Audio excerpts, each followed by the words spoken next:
Nancheng's two big hands hanging by his side were clenched into fists, and the corners of his narrow eyes were already stained with a murderous scarlet. She looked at Fu Nancheng with a pale and unbelievable face. "Nancheng, what are you doing? Why aren't you talking? Is this something you need to consider?"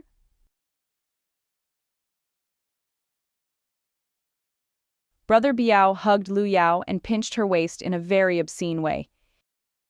"It seems like he's ready to give up on you, then whatever I do to you it doesn't matter, right?" Lu Yao was so scared that tears came out. "Fu Nancheng, do you still remember the oath you made? You promised my mother—" Lu Yao screamed in despair. Lu Yao found it incredible because in her opinion, Fu Nancheng should choose her without hesitation. Fu Nancheng's eyes were creepy. He turned his head and glanced at Zhuxi. Zhuxi was also looking at him and she knew he had made his choice. The next second he stepped forward. "I'm going to take her away." Brother Biao laughed perversely.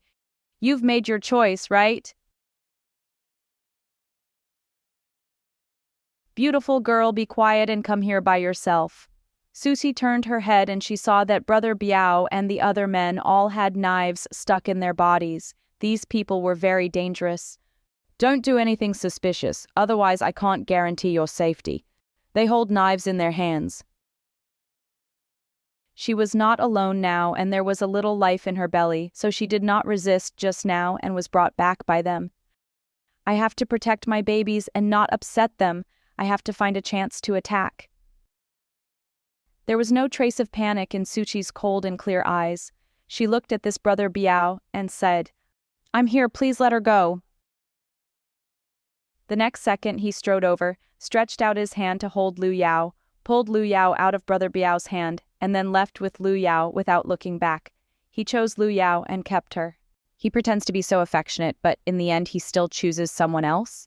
Brother Biao immediately came over to Zhuxi and lifted her tiny face with his knife. Zhuxi said nothing and did not resist. "It's better to be straightforward like me. Don't worry, beautiful lady, we will definitely treat you well later." Zhuxi was taken into a black van by these people. Fu Nancheng brought Lu Yao into the car.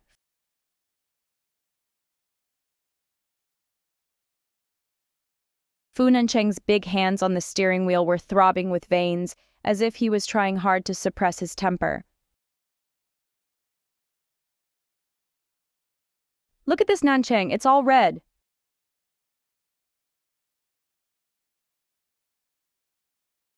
Lu Yao, who was sitting in the passenger seat, felt very aggrieved. "If only I hadn't come to see you, I wouldn't have experienced this. Let's go back to the hotel. I want to take a shower." At this time, a sharp brake sound was heard and Fu Nancheng stopped the car on the side of the road.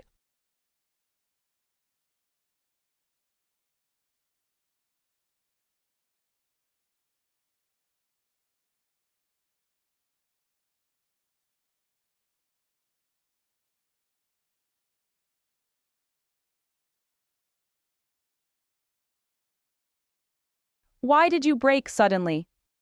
Fu Nancheng's big hands on the steering wheel were throbbing with veins as if he was trying hard to suppress his temper. "Get off!" "Huh? Nancheng, what are you saying?" Lu Yao was confused. "It's safe here, get down quickly." "Lu Yao, if you are stupid, just stay in China and don't go out to disturb others." Lu Yao was very emotional. "Nancheng, you don't want to go back to save her, do you? I won't let you. You're my fiancé, how can you think of others instead of protecting me?" There was frost in his handsome eyes and an impatience that showed that his patience had run out. "Do you want to get down yourself or do I get you down?" Seeing Fu Nancheng's deadly gaze, Lu Yao opened the passenger door and was forced to get out of the car. "I'll just go down by myself. I have to call the police immediately to find out where he is now." After saying that, he drove away.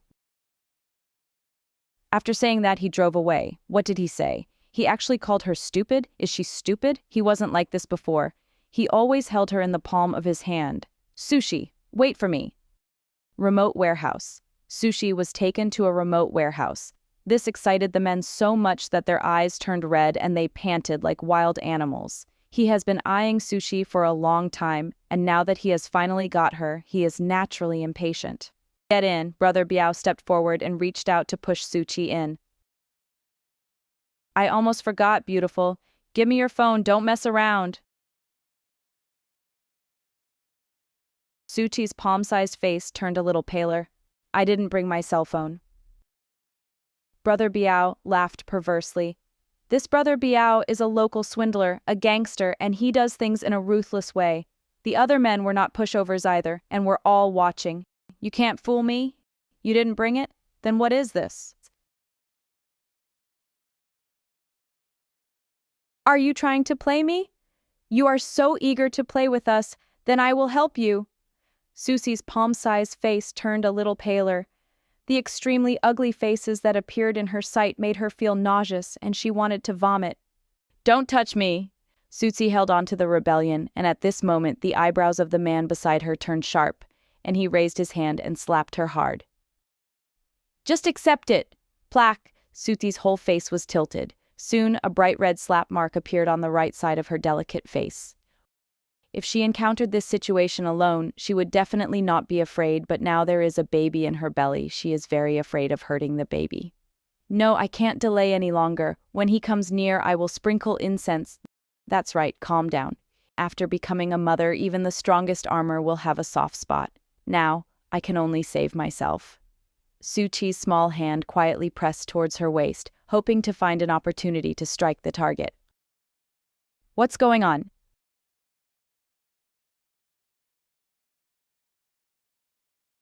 Zhuxi hadn't moved yet when there was a loud bang and the door of the house was kicked open.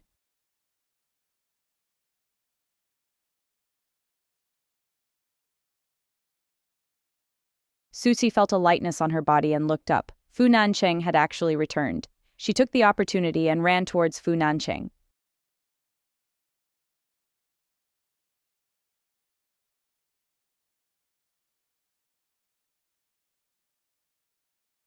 Fu Nancheng was dressed in black with a terrible murderous aura all over his body.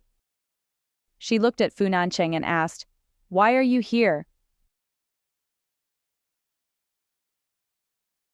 Fu Nancheng took off his coat and put it on her delicate shoulders, wrapping her tightly. To save you.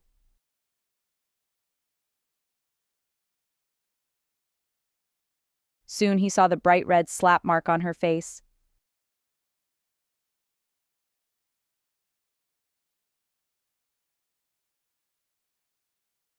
He paused and reached out to touch it. Who hit this? Next episode preview. There was no way to be pretentious at this time. Zhuxi cooperated and unbuttoned his shirt, one by one, all the way down. Soon the man's noble and muscular chest fell into her eyes. Her eyes inevitably saw his six-pack abs and tight waist.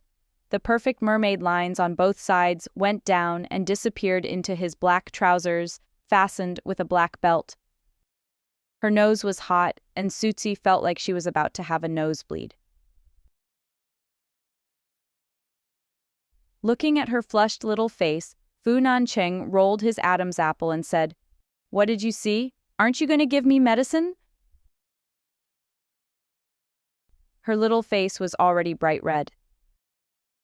I thought about how bad your injuries were.